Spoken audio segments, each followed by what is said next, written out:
Hello guys, welcome back to my YouTube channel कोचक्स। तो आज हम पढ़ेंगे न्यूटन का पहला नियम है न्यूटन फर्स्ट लॉ। तो न्यूटन ने अपने पहले नियम में क्या बताया हम देखेंगे। तो न्यूटन ने बताया कि यदि हमारे पास बॉल है कोई, ये रेस्ट पर है तो ये रेस्ट पर ही रहेगा। जैसे हमारे पास एक कैप है, एग्जांपल के लिए एक कैप है, तो एक कैप ऐसे रखा है, इस पर कोई एक्सटर्नल फोर्स नहीं कार्य कर रही तो ये रेस्ट पे ही रहेगा। तो उन्होंने बताया कि जब तक किसी बॉडी पर कोई एक्सटर्नल फोर्स वर्क नहीं करेगा तब तक वो अपनी स्टेट को चेंज नहीं कर सकता। जैसे कि ये पेन है, पेन ऐसे ही रखा रहेगा तो ये इसकी रेस्ट की स्टेट हो गई। जैसे बॉल के लिए एग्जांपल देते हैं, और जैसे कोई बॉल है उसे हम पुश कर दें, वो मतलब मोशन में है बॉल, वो मोशन में तब तक रहेगा जब तक उस पर कोई एक्सटर्नल फोर्स वर्क ना कर रही हो।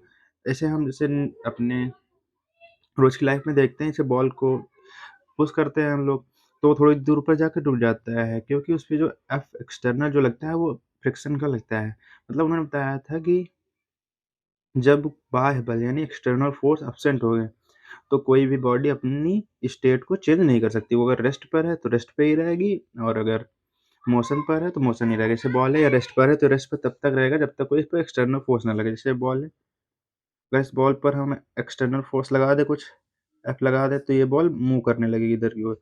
तो ये तब तक मूव करती रहेगी जब तक इस पर फोर्स इधर से न लगाया जाए। ये हम लोग जो देखते हैं वो इसलिए रुक जाती है क्योंकि ये बॉल ज़मीन पर चलेगी तो ज़मीन द्वारा फ्रिक्शन लगाया जाता है, तो फ्रिक्शन के कारण और एयर ड्रैग होता है, इसके कारण ये रुक जाती है। तो ये हमारा पहला नियम होगा। तो इसका सेंटेंस देख लेते हैं। क्या होता है कि एन ऑब्जेक्ट, मतलब कि जो इसका जो कथन है इस नियम का वो ये होता है कि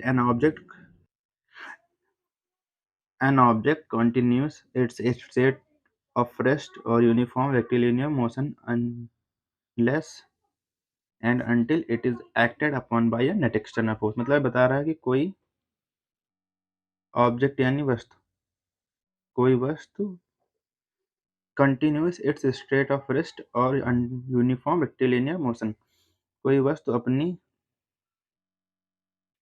स्थिर अवस्था या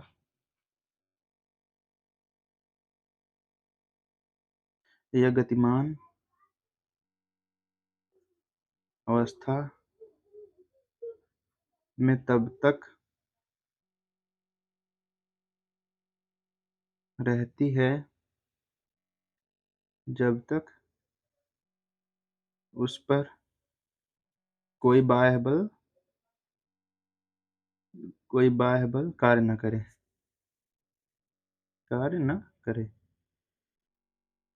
तो बता रहा है कि कोई ऑब्जेक्ट अपनी स्थिर अवस्था यानी रेस्ट की पोजीशन पर या फिर मोशन में तब तक रहेगा जब तक उस पर कोई एक्सटर्नल बल कार्य न करे। अगर यदि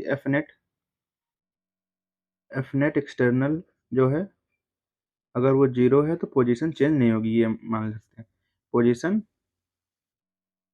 चेंज नहीं होगी, चाहे रेस्ट हो, पोजीशन रेस्ट की हो सकती है और मूविंग पोजीशन मोशन की हो सकती है। तो हम जानते हैं कि फर्स्ट नियम क्या है। फर्स्ट नियम है कि जब तक एक्सटर्नल फोर्स जीरो है, तब तक किसी भी बॉडी की पोजीशन चेंज नहीं होगी, चाहे रेस्ट की पोजीशन हो या फिर मोशन की पोजीशन हो। तो इस लॉ को हम लॉ ऑफ इनर्शिया भी कहते हैं। लॉ ऑफ इनर्शिया भी कहते हैं।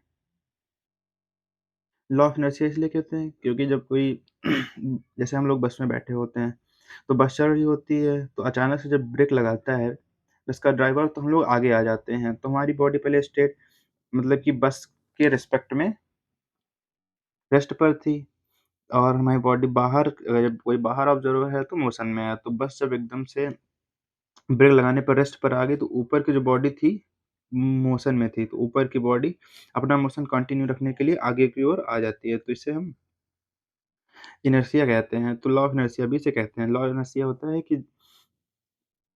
कि एफ एक्सटर्नल जब तक जीरो होगा तब तक कोई बॉडी अपनी पोजीशन चेंज नहीं कर सकती। ये हमारा हो गया। तो इनर्शिया कितने टाइप का होता है ये देख लेते हैं। तो इनर्शिया तीन टाइप का होता है हमारे पास। तो इनर्शिया हमारे पास तीन टाइप का होता है। पहला होता है इनर्शिया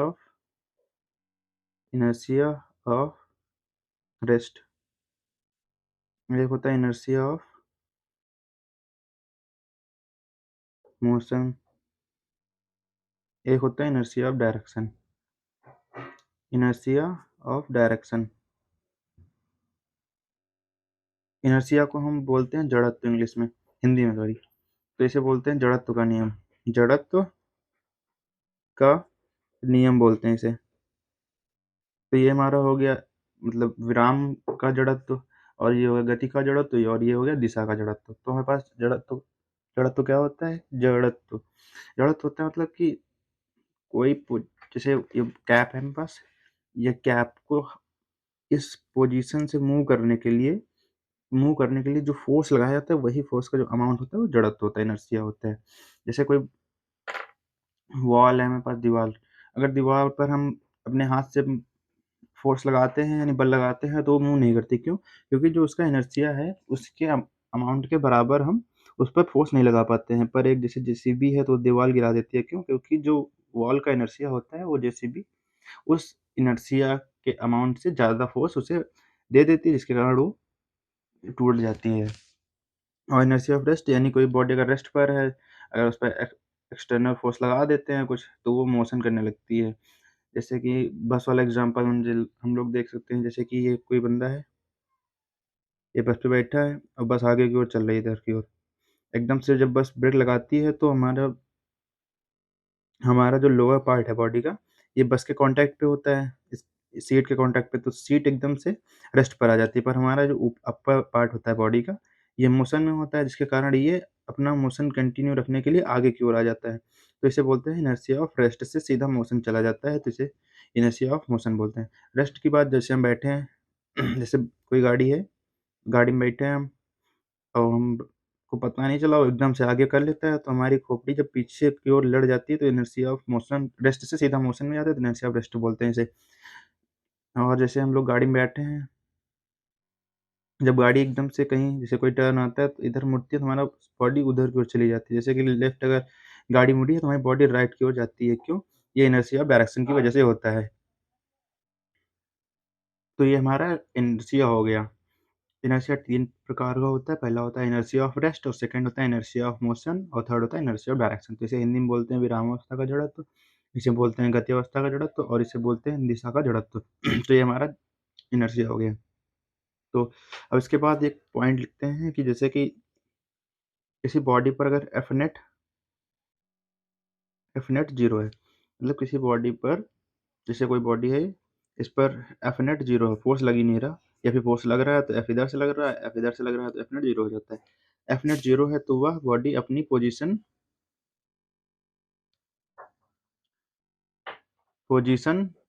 चेंज नहीं कर सकती, चेंज नहीं कर सकती। तो जब किसी बॉडी पर एफ नेट 0 होगा तो पोजीशन चेंज नहीं कर सकती। ये हमारा पहला लॉ हो गया है। अगर इस पे हम और देखें कुछ, जैसे कि पुली वुली वाला सिस्टम होता है, टेंशन निकालने के लिए इसी लॉ पे आते हैं, तो वो देखते हैं थोड़ा। तो अगर हम वो देखें तो ये अपनी पोजीशन को चेंज नहीं करेगा। तो पोजीशन चेंज क्यों नहीं करेगा? जैसे एफ नेट बराबर 0 है, एफ नेट बराबर 0 है, तो हम जानते हैं, 9th में पढ़ा था कि F बराबर एम ए होता है, ए नेट, ए जहाँ पे एक्सेलरेशन होता है। तो अगर यहाँ पे एम ए नेट रखेंगे हम, तो ये 0 है, चूंकि हम जानते हैं एम 0 हो नहीं सकता, एम कांट बी 0, तो यहाँ से ए नेट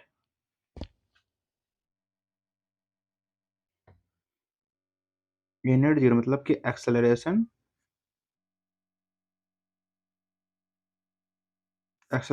0 हो गया तो बॉडी अपनी पोजीशन को चेंज नहीं कर सकती, कांट चेंज देयर पोजीशन। तो मतलब कि जब एफ नेट 0 होगा तो बॉडी अपनी पोजीशन चेंज नहीं कर पाती। फर्स्ट लॉ मतलब लॉ यही है कि जब किसी बॉडी पर एक्सटर्नल फोर्स 0 होगी या फिर एफ नेट 0 होगा तो बॉडी जिस अवस्था पर है, मतलब जिस पोजीशन में है उसी पोजीशन में रहेगी। ये हमारा फर्स्ट लॉ होता है।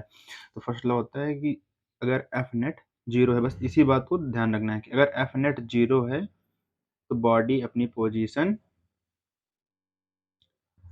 को चेंज नहीं करेगी। बस इतना ही फर्स्ट लॉ है हमारा। अगर ये बात ध्यान में आ गई तो सारे क्वेश्चन बन जाएंगे। बस खाली वेक्टर सही से आना चाहिए इसके लिए। क्या करें, फोर सब में वेक्टर क्वांटिटी होती है, इसलिए वेक्टर आना बहुत जरूरी होगा। तो वेक्टर पढ़ लेंगे अगर इस पे, तो हम अगले लेक्चर में इस इसी फर्स्ट लॉ के कुछ न्यूमेरिकल करेंगे और इंक्लाइंड प्लेन पढ़ेंगे। फिर उसके बाद अपना सेकंड लॉ चालू करेंगे। तो आज के लिए इतना ही, बाकी मिलते हैं अगले वीडियो में।